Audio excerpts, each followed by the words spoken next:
तोहरे बहिनिया पटाई करे रे रे रे तोहरे बहिनिया पटाई करे रे रे रे। Yes music recording studio Kasia Kushinagar. presented by Suraj Surya. अब आवता हमरो बारात रहल इतने दिन के साथ। अच्छा अब तोहरा से नहीं बतिया काहे हो धल तू केहू के हाथ। अब आवता हमरो बारात रहल इतने दिन के साथ। अब तोहरा से नहीं बतिया ठीक बा धल तू केहू के हाथ।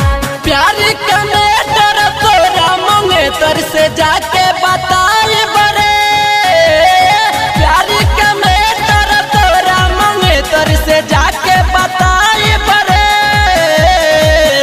आज जो ही बेत जो अब ससुरवा हम तो तोहरे बहिनिया पटाई बरे रे रे रे। आज जो ही बेत जो अब ससुरवा हम तो तोहरे बहिनिया पटाई बरे रे रे।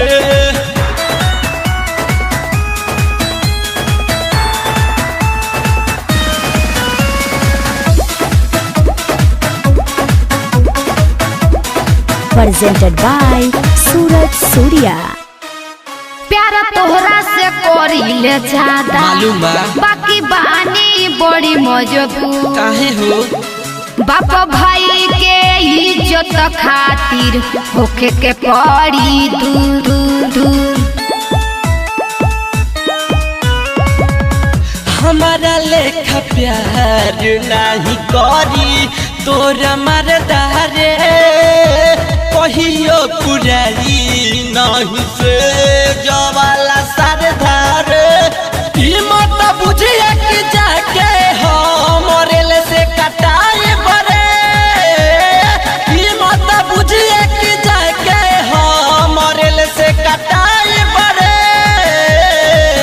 आज जो ही बेत जो अब ससुरवा हम तो तोहरे बहिनिया पटाई बरे रे रे रे।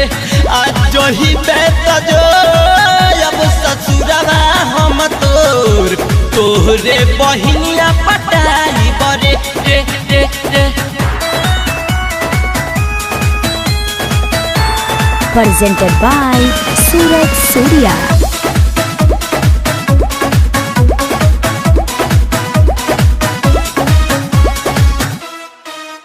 ऐसे करी ना ब्रिज से याद बस जाए तो हमारो घर। ना ना ना नहीं तो हमारा खाए के पड़ी खाना में डाली जो हो।